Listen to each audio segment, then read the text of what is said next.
e më së miri zotin Kurti. Tash deklarimet që bëhen përgjatë fushatës janë, unë i kuptoj, bëhen me qëllim që të ndërtohet një narrative cila do të më dëmton të mua dhe kredibilitetin tim politik para qytetarëve të Kosovës, mirë po unë i njoh shumë mirë gjithë se cilin, e më së miri zotin Kurti, dhe e njoh edhe më mirë skenën politike të Kosovës dhe kur përfundojnë zgjedhjet, e dim që të gjitha partitë politike, duke lënë anash këtu listën serbe, një partije cila ka goditur kushtetutshmërinë dhe integritetin territorial të Kosovës, pra të gjitha partitë shqiptare dhe pakicat që e njohin Kosovën do duhet të ulen dhe të gjejnë zgjidhje përpara. Tani edhe zoti Kurti, sa i përket institucionit të presidentit, do të ketë dy zgjidhje përpara. O të përkrah një presidencë e cila ka përfaqësuar vendin në mënyrën më të mirë të mundshme, vlerësim që ka qenë edhe i tij deri tash, o të përkrah alternativën të cilën ai e quan si alternativa e komandantëve, lushtakut e tjera. Kështu që këto janë dy alternativat, sepse janë dy parti të tjera përveç vetëvendosjes me cilat ai do të zgjedh që të bashkëpunoj sa i përket institucionit të presidencës. Mirë po, ne si listë e lidhjes demokratike të Kosovës nuk do ta dërgojmë me asnjë mënyrë vendin në zgjedhje, nuk do ta bllokojmë krimin e institucioneve të Republikës së Kosovës. Emri im në asnjë moment nuk do të jetë ajo që do të bllokoj krimin e institucioneve, pra unë në asnjë mënyrë, as herën e kaluar, as tash nuk e kam pas me patjetër që të zgjedhem presidente. Çfarë dua është që emri im dhe lista jone përbashkët që e kemi si listë e LDK-s të kontriboj në gjetjen e një zgjidhje e cila është në interes të Kosovës, por ajo çfarë në asnjë mënyrë ne nuk do të pranojmë është një lloj kapje totale e institucioneve, ku institucioni i presidencës shndrohet në një hiç, në një OJQ, që abstenon nga kryerja e detyrave kushtetuese, që është pak a shumë ajo çfarë po duket se po e dëshiron vetëvendosja, ajo gjë asesi nuk do të pranohet. Po në asnjë moment emri im nuk do të shndrohet në arsye për bllokadë, asnjë moment. Jo për shkak se unë e kam bërë të qartë edhe para se të filloj bashkëpunimin me Lidhjen Demokratike të Kosovës që edhe kur kam shprehur interesim që të kandidoj për një mandat të dytë, në asnjë mënyrë nuk kam insistuar, në asnjë mënyrë nuk e kam pasur me patjetër.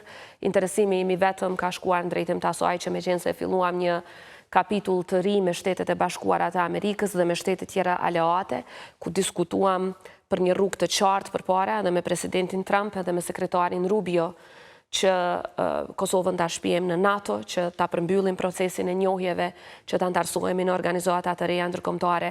Arritëm që brenda këtij viti me punën shumë të afërt me administratën Trump, ta marrim një lloj betonimi të qëndrimit edhe me shkrim, edhe me akt kongresit për paprekshmërinë e kufive tonë, e shumë çështje të tjera të cilat janë esenciale për rrugën tonë përpara, dhe meqense ndërtuam një raport të tillë me këtë administratë, i cili është raport ekzistencial për ne, atëherë qëndrimi im ka qenë që të ecim përpara bashkë, mirë po unë nuk e kam pas në asnjë moment me patjetër, as nuk kam insistuar, nuk kam dashur, vetëm që se më lejo ta përfundoj, nuk kam dashur të insistoj fare, ata nuk kanë dashur vetëvendosja të më përkrahin dhe pastaj kanë pasur kohë të mjaftueshme që të zgjedhin kandidat tjetër, kanë dështuar, është dështim i tyre, unë as nuk kam dashur t'i bllokoj në zgjedhjen e një kandidati tjetër, e as nuk kam mundur t'i bllokoj sepse kam pasur një deputet parlament për t'i bllokuar. Për hir të daljes nga kriza institucionale, ju jeni e gatshme të sakrifikoni këtë ambicien e juaj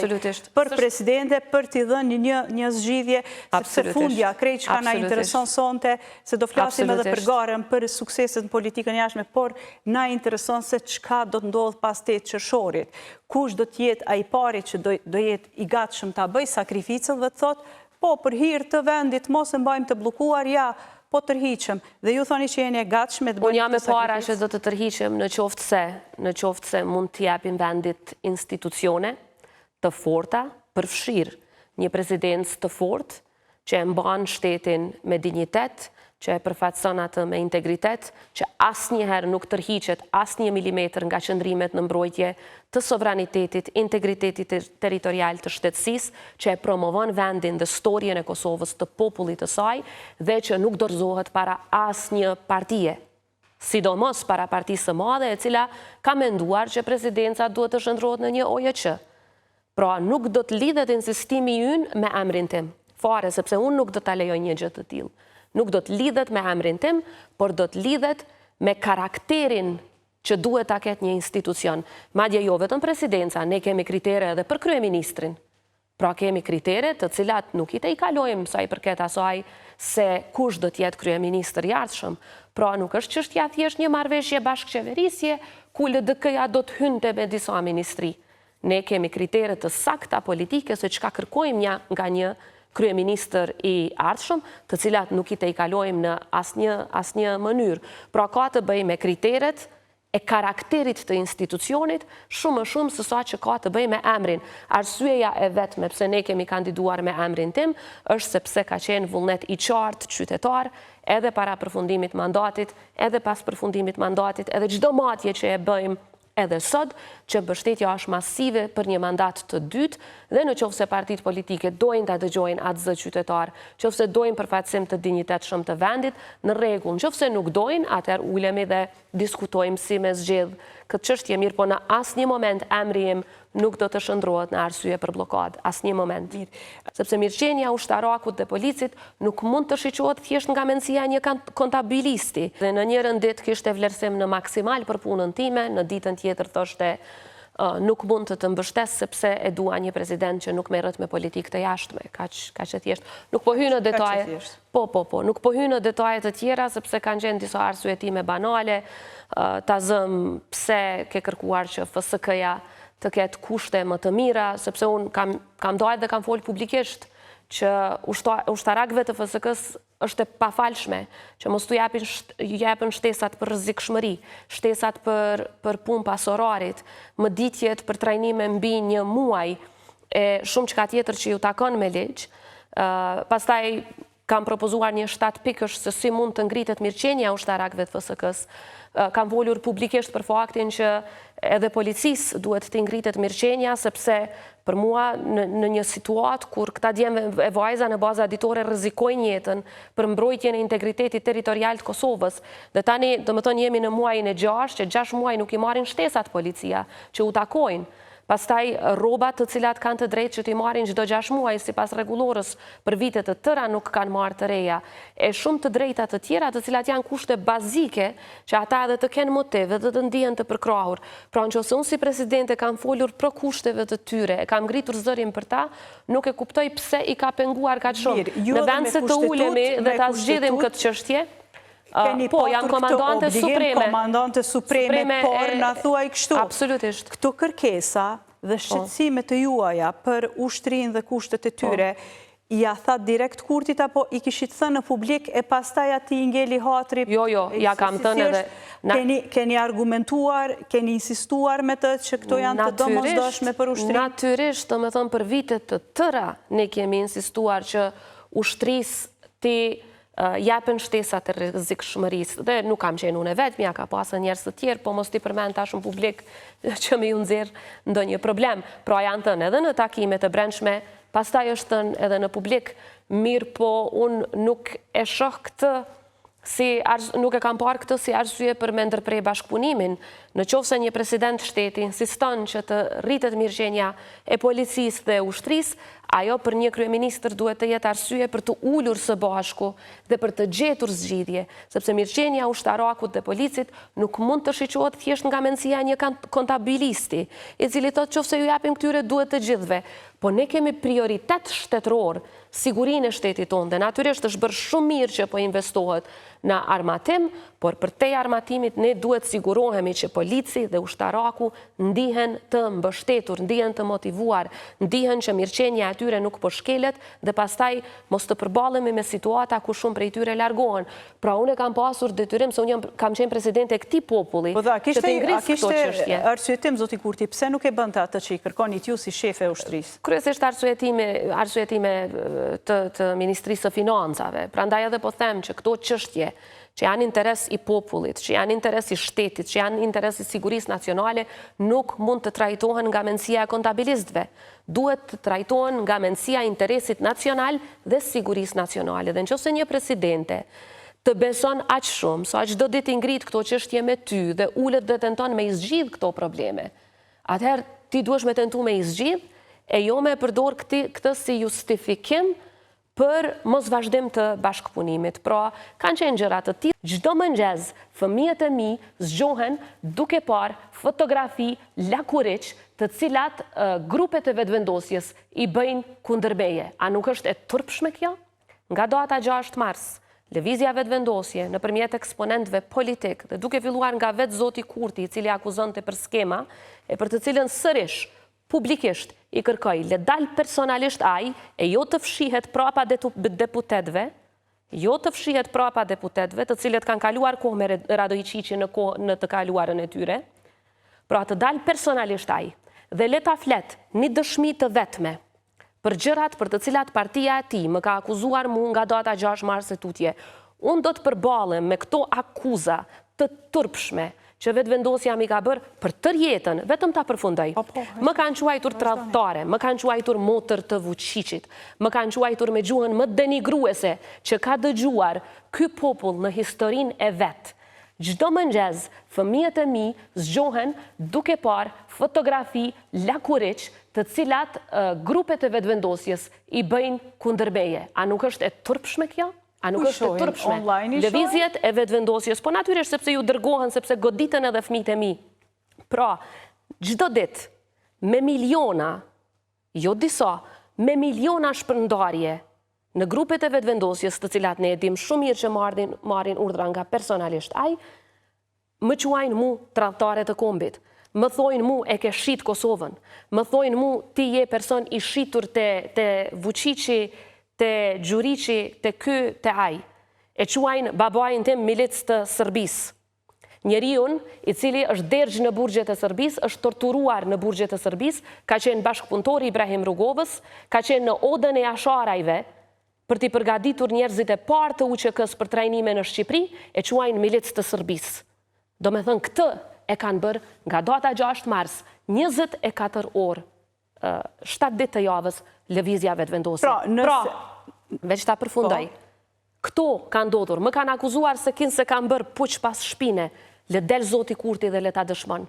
Kanë manipuluar me inteligencë artificiale, gjana që kur nuk kanë ndodhur. Kur nuk kanë ndodhur. Dhe në qoftë se lëvizja vetëvendosje nëpërmjet deputetëve të saj, del dhe thot ti ke marrë takimet fshehta me Grenellin, që natyrisht s'kanë qenë të fshehta. Natyrisht s'kanë qenë, se i kemi publikuar ne. Pra, është kundër përgjigje juja. Natyrisht, unë jam kundër përgjigjur. Dhe në qoftë se sheni deklaratën time të plot, ju do ta sheni që unë them, unë i kam transkriptet e atij diskutimi dhe unë do t'i dorëzoj në parlament të gjitha transkriptet e atij takimi që është ftuar nga Scott Bessent, zoti Grenell dhe përfaqësues tjerë amerikan për të diskutuar për zhvillimin ekonomik dhe vetëm zhvillimin ekonomik, dhe kjo ka ndodhur në prezencë të 10 liderëve të tjerë të Evropës juglindore. Dhe kam thënë, në qoftë se unë munde me i prezentu edhe transkriptet, edhe e kemi publikuar këta kem qysh në shtator të vitit të kaluar, pse zoti Kurti nuk i publikon çfarë ka diskutuar me Vučićin në takime për orë të tëra ku ka qenë vetëm Llajçaku si dëshmitar. Unë kam kërkuar prej tij përgjigje shpeshherë për gjatë periudhës që kam qenë presidente.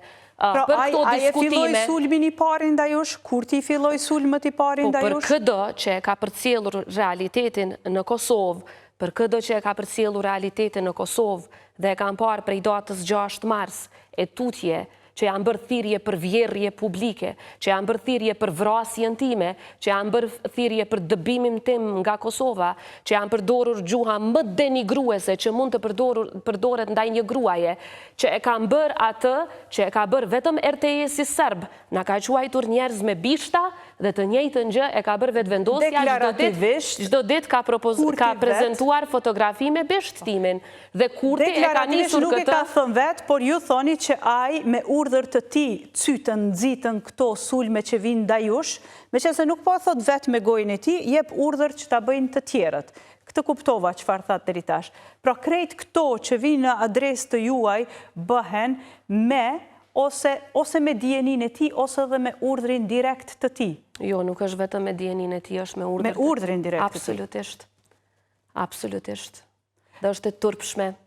Është e turpshme sepse për 5 vite rresht, unë e kam mbrojtur zotin Kurti nga çdo sulm, kam arsyetuar atë në krejt arenën ndërkombëtare, kam arritur që të nxjerr përkrahje për të në vendet ku nuk kanë dashur as të dëgjojnë për emrin e tij, kam përdorur lloj-lloj gjuhe ndaj tij, vetëm që ta mbroj interesin shtetëror dhe interesin e popullit Kosovës. Në atë moment ai më ka thënë, tash nuk i ki votat e vetëvendosjes.